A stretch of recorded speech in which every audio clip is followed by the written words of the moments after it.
Bueno, Miguel Anxo, lo primero, ¿qué tal estás? ¿Cómo te encuentras? Estamos bien, gracias a Dios. Así me gusta.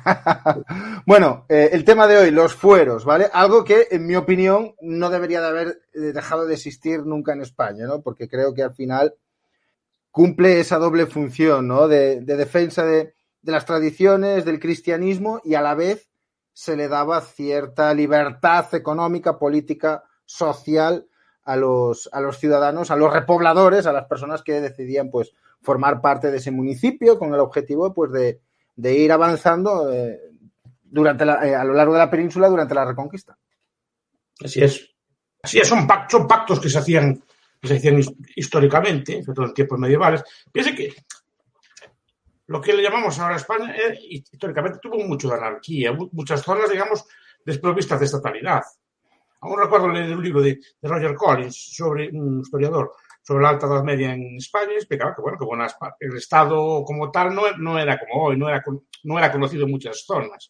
Simplemente, por ejemplo, los reyes pactaban con, con determinados grupos que vivían ya en zonas de frontera o en zonas de belicosas, pues les daban una serie de privilegios o de derechos a cambio de pues, que cuidaran de aquello o establecieran sistemas de defensa o se encargaran de poblar o repoblar aquel territorio. Era un incentivo que la gente fuese a vivir allí.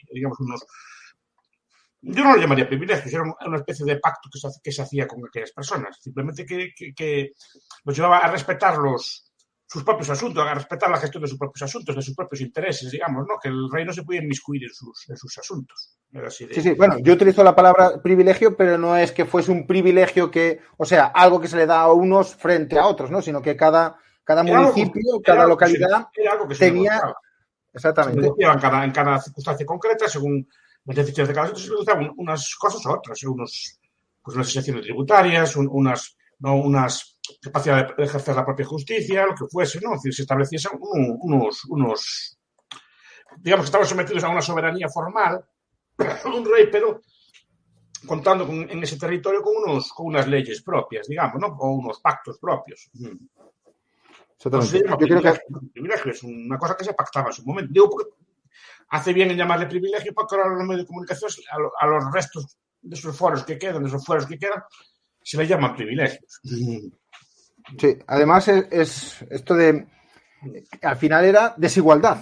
Pero claro, aquí la izquierda vemos que se ha adueñado de esa palabra, ¿no? Y la vende como algo totalmente negativo, ¿no? La desigualdad Claro, es mala.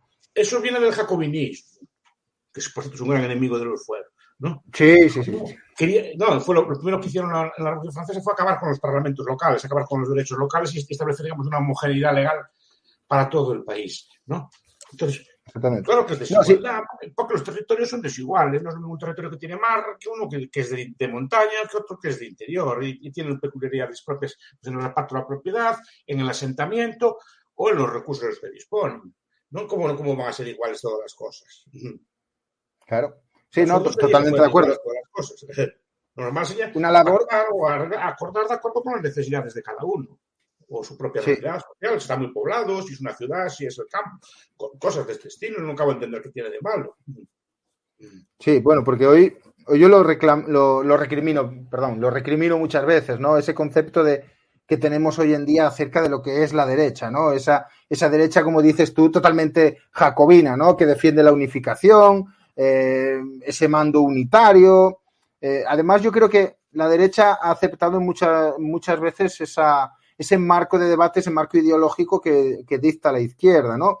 Yo, por ejemplo, veo a gobernantes de derechas sacar pecho del sector público frente al sector privado o, por ejemplo, de presumir de los recursos que destina para políticas sociales cuando la derecha tiene que presumir del poco dinero que destina a recursos sociales porque la gente con ellos trabaja. Claro. Además, bueno, esta visión globalista del mundo, además de, por otra parte, el olvido de las tradiciones, que yo creo que esto es algo que vamos en una continua aceleración porque cada vez se celebra más el día de la maceta que los festivos santos. Claro. No, está claro. Es decir, y eso es una peculiaridad que tiene la derecha hispana, que no todas las derechas europeas tienen. ¿No? Sí. La idea de que tiene que ser todo igual, eso es porque la derecha española es muy estatista. Yo le culpo a Cánovas de esto. Cánovas hace la derecha española verdadera es lo que llamamos el tradicionalismo, o el foralismo. Esa es la tradición. No el carlismo. El carlismo es un movimiento político que se inspira en ideas tradicionales, pero no todos los tradicionalistas son carlistas, ¿no? Para entendernos. Es decir, de ahí viene la verdadera derecha española. Y mi idea es que la derecha española debería haber bebido de esas fuentes, no del jacobinismo. Porque en España las tensiones, estoy resumiendo mucho y seguro que el historiador me puede criticar, ¿no? Pero básicamente en el siglo XIX hubo dos tensiones. Una lo que llaman la carlista, la tradicionalista, y otra la liberal. La liberal bebe de la Revolución Francesa. Le guste o no le guste, viene de la Revolución Francesa. Con toda la moderación que se quiera, con todos los cambios que se quieran, pero la Constitución española es la famosa Pepa, está muy inspirada en la Constitución de la Revolución Francesa, en una de ellas, ¿no? Y viene de ahí, es una tradición jacobina, pues, que rompe los viejos reinos, crea provincias, instaura un Estado central. Es una tradición jacobina, de lo que es la llamada liberal. Cuidado, era más liberal en lo político que en lo económico, ¿eh? O sea, liberal en el sentido de esto, pues sí, con su constitución, con su parlamento, con su división de poder. Esa es toda la parafernalia de la Revolución Francesa o del liberalismo clásico, ¿no? De ahí viene. El carlismo viene de una tradición propia, ¿no? Pues esto de los fueros, de conservar la tradición, de conservar las costumbres antiguas, de conservar una serie de valores. Yo digo que, obviamente, la derecha española debería haber bebido de esa tradición, con algunos cambios, obviamente, ¿no? Por ejemplo, en el siglo XIX era muy frecuente defender la esclavitud en todos los partidos, ¿no? Pues obviamente eso hay que abolirlo, por ejemplo, ¿no? Igual que otros cambios que se hicieron, ¿no? Exceso de confesionalidad, por ejemplo, religiosa, cosas por el estilo, eso yo lo entiendo. Pero la idea de división de poderes, de reservar la tradición como freno al poder estatal, el fuero como freno al poder estatal. Por eso Rothbard decía que el fuero hispano fue una de las mayores aportaciones de la teoría política hispana de todos los tiempos, ¿no? La idea de frenar el poder del Estado. Donde llega el fuero, digamos, no entra el poder real o no entra el poder central. Está limitado. Decimos, el Estado central no puede hacer lo que quiera. Tiene que negociar sus leyes con cada uno de los territorios. Sí, yo creo que este es el discurso con el que han justificado, por ejemplo, el sistema que tenemos hoy en España, esta organización política en torno al tema de las autonomías. Pero realmente vemos que al final, una vez más, a través de las autonomías, las leyes van desde arriba hacia abajo y no desde abajo hacia arriba, como era con el tema de los fueros. Aún así, la autonomía no es mala cosa, siendo un sucedáneo, digamos, de lo que había antes. Pero esa idea, esa síntesis, la hace Cánovas. Entonces coge lo peor del conservadurismo o del tradicionalismo, que es su teoría económica, y coge lo peor del liberalismo, que es su centralismo, su jacobinismo. Y sale una síntesis que después se perpetúa en el tiempo y hasta el día de hoy. Entonces se considera que cuanto más centralista eres, como que más de derecha eres, y cuanto más autonomista eres o más descentralista eres, ¿no? Pues más de izquierda eres, cosa que es absurda. Absurda, sí. Sobre todo en Estados Unidos son los partidos que defienden la descentralización, son los conservadores, ¿no? O una cosa que a día de hoy puede parecer extraño, miren el Reino Unido. El Reino Unido este concepto tiene, nosotros no lo tiene. El referéndum de Escocia lo monta un conservador y ningún conservador se opone. Sí, yo creo que aquí una vez más es lo que dices tú. La izquierda se ha adueñado de todo el marco de debate ideológico. Sí. De hecho, a la derecha, a la vieja derecha, la ha mandado al ostracismo. Hoy en día la juventud, te pones a hablar de estas cuestiones y a alguno le sorprende, ¿no? Porque luego hay otro debate, ¿no? Que es, ¿los fueros es algo liberal o algo conservador? Para mí, en mi opinión, muy interesante porque primero va lo que tú dices, ¿no? Las tradiciones, el cristianismo, y luego va la libertad económica, política y social. Es lo que yo comprendo. Sí. Ese es el marco que te da la defensa de lo tuyo, de tu identidad, y a partir de ahí vamos a producir lo económico, vamos a entablar relaciones, vamos a crear política. Es otra forma que se ha perdido, es otra forma de organización que se ha perdido. Hay un Estado central, y el Estado central determina todas las leyes para todo el mundo. Antes cada ley tenía que ser negociada. Pero se frenaba muchísimo el poder del Estado central. Pues digo, a veces veo partidos de derecha, gente muy de derecha. Donde se conserva un poco eso es en Navarra y antes en el País Vasco. ¿no? Ese tipo de ideas forales, ¿no? En Unión de Pueblo Navarra, ese tipo de ideas, por lo menos teóricas, se conservan un poco allí, se conservan en la raíz de esto, pero la derecha española eso lo ha perdido por completo. Será, no sé, por la influencia de identificar pues la derecha con Franco, una cosa así, cuando en esos aspectos Franco de derecha tenía bien poco. Era la cosa más jacobina que había en la tierra. Pero parece que ese es el modelo. Pues digo que en España lo que veo es que la gente, la mayor parte de los llamados derechas, no lee a las derechas. Sí, yo no las lee. Estoy totalmente de acuerdo ahí en ese punto. Coge 4 clichés, 4 tópicos y los aplica.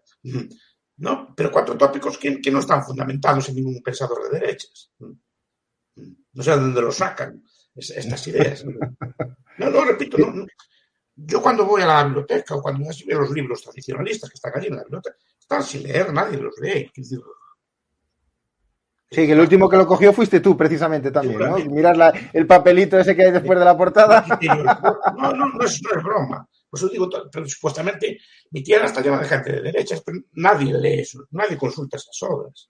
Hombre, alguien sí, hombre, hay profesores muy buenos en eso, pero es una exageración, ¿no? Es decir, que la mayor parte de los líderes políticos de mi tierra o de España no entran a saber de dónde vienen, sino que cogen efectivamente los tópicos del atlantismo, el occidentalismo, o estas cosas que están de moda, que las veo yo del progreso, de Pinker, estas cosas todas así, eso es la derecha, pero es la derecha que no hay de derecha, eso es una cosa progresista de todo, donde hay un llamado al control del poder central, pues al llamamiento a la peculiaridad.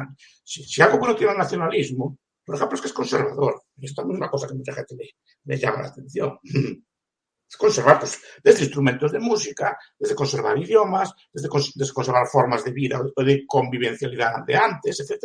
Y conservar formas políticas, digamos, que frenen un poco todo ese poder centralista, esa división. Es decir, ese poder centralista y defender un poco la verdad, la división de poderes es esto, que haya muchos poderes, que haya muchas unidades políticas en competencia. Fíjate que dice por aquí Franiti, dice, no tendría por qué, pero lamentablemente en España eso que comentáis ha derivado en regionalismos y separatismos. No, lo que derivó en separatismo fue querer unirlo. ¿Por qué? Antes los pueblos de España vivían más o menos con sus propias tradiciones, sus costumbres y sus leyes, por lo menos en el antiguo régimen, y ya en el antiguo régimen bastante deteriorado, ¿no? Pero los jacobinos, los liberales, construyen una nación española con su constitución y con unos principios. Bueno, los principios simplemente lo que llaman ellos separatistas los aplican a sus propias naciones. Si es una lengua, si es una cultura, tal, pues simplemente lo aplican a sí mismos. Y imitan a imagen y semejanza del Estado central, quieren hacer uno semejante en sus cosas. Eso es lo que lleva el separatismo. Y después, el separatismo que tiene de malo. ¿No? Bueno, ataca la unidad nacional, ¿no? Algo que se critica mucho hoy en día. A ver, para mucha gente sí que porque la nación ahora es una cosa para muchas personas que es sagrada. Se atribuye, los conceptos políticos modernos atribuyen muchos principios religiosos, ¿no? Y frente al terror al cisma que tenía la Iglesia, pues ahora los modernos nacionalistas, los modernos estatistas, pues tienen terror al cisma político que es la secesión. Pero todo derivado de un equívoco. La idea de que una nación tiene que tener un solo Estado. Sí, correcto. Al final, cuanto más vemos que más se centraliza el poder, peor se atiende a las necesidades de la sociedad, ¿no? Si ya no hay fueros, si ahora ya nos vamos a Madrid, ¿no? A la gobernanza unitaria, al mando unitario, y ahora vamos rumbo parece que a Bruselas o a donde sea que se toman esa serie de decisiones donde yo que soy del Caurel, de la montaña de Lugo, aparecen unos burócratas con pantalones vaqueros apretaditos, en unos todoterrenos limpios, con unas botas chiruca también que no han pisado un charco ni el barro en la vida, y esa gente es hoy la que toma decisiones. ¿Tú crees que esto...? Y te dice cómo cultivar, llegar al Estado mundial, que supongo que será la deriva lógica de todo esto, para evitar separatismos, ¿no? Supongo que la lógica será crear un Estado mundial, supongo, siguiendo la lógica que siguen ellos, ¿no? Te digo que todo deriva de un error, deriva de identificar una nación con un Estado. Vamos a ver, Alemania en siglo XIX estaba dividida en 60 estados, más o menos. 40, según las épocas, 30, 40 o así. No era Alemania, ¿no? Goethe no era alemán, Schiller no era alemán.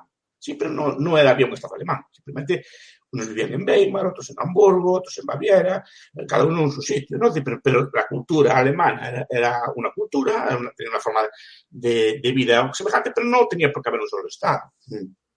Yo lo que sí que creo es que el descentralismo lo que provoca es la libre competencia en términos económicos, mercantiles, que crea una relación de interés que no te va a unir a tu vecino, a lo mejor en cuanto a las tradiciones, pero sí que hay un interés común en que a todos nos vaya bien, ¿no? Y yo creo que esa es la clave para que no se llegue a lo que es el separatismo, ¿no? Porque en España se nos dice, por ejemplo, desde Cataluña, los independentistas dicen España nos roba, ¿no? Es como que, claro, la competencia, el pretexto es básicamente económico a la hora de reclamar el independentismo. Sin embargo, con la economía totalmente, bueno, pues como decimos, ¿no? Desigual, con fueros, llámale como quieras, privilegios. Primero, que fomentas la especialización en determinadas cuestiones y luego la dependencia con los pueblos que tú tienes a tu alrededor y con los que tú vas a tratar de llevar a cabo relaciones económicas que vayan bien a todos. Sin idealizar nada, ¿no? Pero se puede hacer perfectamente. Fueros quedan en el País Vasco y Navarra, que son restos de aquellos fueros viejos, muy, muy cambiados también, ¿no? Y son fueros de verdad porque ni siquiera es el País Vasco quien, por ejemplo, quien recauda tributos, sino que son las haciendas forales de los viejos territorios, ¿no? Ni siquiera es el Estado vasco o la autonomía vasca la que recauda. Si es un privilegio y es tan bueno, extendámoslo a toda España. Sí, pero eso quita poder a los que viven en Madrid. Claro, quita poder. Abre mucho a debate toda ley que se pretenda sacar adelante y siempre va a haber un contrapoder con el que vas a tener que respetarlo. Claro, que eso es exactamente. Igual que las haciendas forales frenan a la autonomía vasca. Sí, yo creo, y el siguiente paso, yo creo que el siguiente paso después del centralismo viene el legislar en función de las emociones como hoy en día. Entonces ya entras en una velocidad de crucero que eso es brutal. Entonces, Miguel Anxo Bastos, ¿crees que el descentralismo lo descartamos en un futuro cercano, verdad? Yo creo. No necesariamente. Mira, hay un debate en Estados Unidos ahora sobre la ley del aborto, ¿no? Sí. Cuidado. Y es un debate muy interesante, no entrando en el fondo del tema, sino porque sanciona que una decisión de este estilo está muy, muy discutido, porque no es que quiera prohibir el aborto la ley, sino que dice que esa ley tiene que ser tomada en cada territorio, no a nivel central. Entonces está habiendo un debate sobre la descentralización. Ese debate se dio antes en otros temas, por ejemplo, en cuestiones urbanísticas o en cuestiones de otro tipo, ¿no? Pero es muy polémico porque afecta a un tema muy polémico. Pero la idea es, no, el aborto no nos metemos en eso, sino que lo decida cada territorio. Lo que pasa es que seguramente habrá territorios que aún harán leyes más liberales o más modernas que las que hay ahora, pero seguramente habrá estados que restrinjan el aborto. Y de ahí viene el debate. La idea centralista es yo, progresista, quiero que mi ley se aplique a todo el mundo. Lo quieran o no lo quieran. En cambio, el centralizador dice, mire, esa ley en unos sitios se aplicará, en otros sitios no se aplicará. Depende de las costumbres o la forma de vida o los valores que tenga cada sitio concreto. Y ese debate, pues digo que el debate sobre el centralismo y el descentralismo no está cerrado. De hecho, la polémica va por ahí. Es una polémica muy interesante. Repito, no sobre el tema, que el tema habría que discutirlo con más profundidad, sino sobre el principio. ¿Quién tiene que decidir sobre estas cuestiones? ¿Los territorios o algún ente central? Ese debate se da en Europa también. Sí. Otra cosa que no es directamente relacionada con el fuero, pero sí que lo es al final, el tema del cristianismo. ¿Tú qué futuro le auguras al cristianismo? Dentro de este mundo parece que el progresismo llega con tanta fuerza. A ver, el cristianismo católico, está creciendo. Esa gente no lo sabe. A nivel mundial está creciendo. Lentamente, pero está creciendo. Donde está desapareciendo o perdiendo fuerza es en lo que llamamos Occidente, sobre todo Europa Occidental. Pero el resto del mundo, en Asia, en muchas zonas de África, está creciendo. No mucho, pero sí que, de hecho, el número de fieles hay más fieles ahora que hace, por ejemplo, 40 o 50 años. Eso la gente no lo sabe. Lo que pasa es que pensamos que también siempre que somos el centro del mundo y que es lo que hacemos nosotros se afecta a todo el mundo y no afecta a todo el mundo. O sea, igual que, por ejemplo, nuestro modelo social no es imitado en ningún sitio del mundo. Sí, correcto. Todos llenos de que estamos así el centro del mundo, ¿no? En los países de desarrollo reciente no están imitando nuestro modelo. Y en otros aspectos tampoco están imitando nuestro modelo. El cristianismo pues tiene futuro, depende de las personas. Yo el futuro le veo bastante. Ya se estuvo peor, ¿eh? Sí, pensábamos que éramos la primera generación que no iba a vivir guerras o a experimentar economía, a vivir lo que es la economía de guerra, etcétera, etcétera, y parece ser que ya estamos con la cabeza metida ahí. Y pero puede pasar, ¿no? Pero los procesos sociales se crean y se revierten. Es decir, el cristianismo nace pequeños grupos de personas en oposición a un Estado muy poderoso, que por cierto tenía muchas de las costumbres del actual, muchas de las normas de moral propias de la actualidad, en muchos aspectos. Y el cristianismo nace allí, crece, y fue capaz de crecer en un mundo hostil. Por eso digo que fue, y de hecho está diseñado para vivir en un mundo hostil, tal como está pensado. Entonces, no será como antes, en el sentido de que la legislación de los cristianos, los primeros cristianos, no van a ser transformados en ley, que es uno de los problemas que tuvimos, que estamos acostumbrados a que nuestros principios, nuestros valores sean transformados en leyes y en principios, y no estamos acostumbrados a actuar sin que, digamos, haya una protección a nuestra forma de vida. Y yo, en ese aspecto, hasta lo puedo ver casi como una cosa buena, ¿no? Sí. Los cristianos simplemente llevaban su propia vida, que el Estado pues permitía pues el libertinaje sexual en los tiempos de los romanos, sí, lo permitía y no lo veía bien incluso, simplemente los cristianos no lo hacían, no cambiaban la ley, simplemente vivían de otra forma. Y eso fue lo que los hizo triunfar, que vivían su vida independientemente de lo que dijera el mundo, ¿no? Miguel Ancho, el otro día hablaba en privado, ¿vale? Con gente de vieja derecha, de los que comentamos ahora, ¿no? Descentralismo, etcétera, etcétera. Y salió el debate de si la vieja derecha ha de ser cristiana. Y una cosa es tener valores cristianos y otra cosa es también defender a la Iglesia como institución. ¿Tú qué opinas al respecto de eso? La Iglesia como institución, hombre, depende de cada uno. Normalmente, claro, no se puede separar la derecha antigua pues, de sus creencias religiosas, porque no es posible. Ahora, se podría montar una cosa. Sí, la Iglesia Constitución tuvo y tiene una función muy importante en su momento, que es la de crear, digamos, unas normas morales independientes del poder político. Y servía de freno al poder político. De hecho, la Iglesia, donde mejor sobrevive, son los sitios los que tienen un Estado o neutral o hostil. Sí, por eso sobrevive también, por ejemplo, en Polonia y en esos países. Sí. Porque en cambio, donde estuvo protegida, como pasó en este caso, pues no sabe valerse por sí misma, porque está acostumbrada a que todos se lo den hecho. Yo creo que ese aspecto hasta puede ser positivo.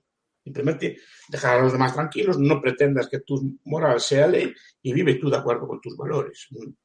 Eso sería lo correcto. Y después ya los demás te imitarán. Sí, yo siempre digo que para mí los valores cristianos forman parte de la persona que vive acorde pues, a estos valores, ¿no? No tiene por qué ser no tiene por qué ser una persona que vaya a misa, no tiene que ser una persona que rece, que crea en Dios, etcétera, etcétera, ¿no? Sino que una persona, bueno, pues que se rija por un patrimonio cultural que simplemente, bueno, pues se dedique pues a trabajar esa moral y esa forma de vida. Yo sí que creo, ¿vale? Yo sí que creo que la mayor parte de la gente va a rechazar a la Iglesia como institución, pero bueno, esto ya, como dices tú, forma parte del criterio individual de cada uno, porque al final, pues, esto es algo muy, muy, muy privado, muy, muy, muy, muy íntimo de cada uno, o sea que al final, pues cada uno toma sus decisiones. Bueno, Miguel Anxo, no te quiero entretener mucho más porque sé que vas muy apurado. La Iglesia es una institución que es anárquica. Yo no la veo como mal. Repito, estamos acostumbrados en nuestro mundo a que la Iglesia esté aliada con el poder político. Pero la Iglesia puede perfectamente no estar aliada con el poder político y fundarse como una organización propia, con sus instituciones de caridad, con sus instituciones educativas, con sus instituciones pues, de la misa. La misa también es una bonita cosa. Aunque parece parte de la belleza que tenía antes. La misa es una liturgia, es una cosa muy, muy interesante, ¿no? Con sus ritos, sus formas, y cuanto más lo estudio, más me gusta, ¿no? Pero claro, Lo ideal es esto, como constitución no tiene nada de mal. El problema es cuando se alía con algún tipo de poder político. Sí, yo pienso como tú, yo creo que ha habido muchas veces, muchas ocasiones en la historia en la que la Iglesia ha ido en contra del poder político y otras veces se ha aliado con el poder político. Porque luego ya, esta es la última pregunta, Miguel Ancho. Yo recuerdo una frase de José Antonio Primo de Rivera que decía que España, de no ser cristiana, será satánica, ¿no? Porque es imposible hablar de estados laicos. ¿Esto es verdad o cuál es tu opinión? Yo creo que sí, porque el Estado no es un ente absolutamente neutral, tiene valores. Buenos o malos, eso puede discutirse, pero tiene valores. Defiende cosas, pues defiende el medio ambiente, defiende pues, la igualdad. Sí, la familia tradicional o la familia moderna, pero tiene valores, claro. No es neutro, tiene unos principios. Entonces, laico no puede ser. La cuestión es discutir los valores que tiene, si son correctos o no. Muchos son correctos, otros cabría discutirlos, ¿no? Pero no es eso, no es posible el laicismo. ¿Qué pasa? ¿Vamos a cambiar el calendario? No como los romanos, no, pero el calendario... Todos los movimientos laicos, laicos agresivos, no quisieron cambiar pues, los vestigios cristianos que quedan en la civilización. Por ejemplo, el año, los días festivos, la forma de la semana o el calendario. Esto lo intentaron también en la Revolución Francesa, por cierto. Y en la soviética. Quisieron crear la semana soviética sin domingo. No así como una especie de cosa. Todos fracasaron, ¿no? Pero digamos que son vestigios que quedan, claro que pueden cambiar. Los topónimos, los antropónimos. Tenemos muchas cosas presentes. El 80, el 90% de nuestros valores, incluso del ateo más radical, son cristianos. El propio concepto de correcto. ¿No? De que hablábamos antes. Sí. Bueno, Miguel Ancho. Es un tema interesante que habría que desarrollar, ¿no? Pero sí que el propio concepto. Tú mira cómo, tú lees los libros antiguos de cómo se comportaban los romanos. Los romanos no eran igualitarios, los romanos eran súper despectivos y trataban muy mal a los esclavos. Es decir, no era como ahora que nadie le da una patada a un pobre, por mal que sea. O sea, pero los antiguos sí.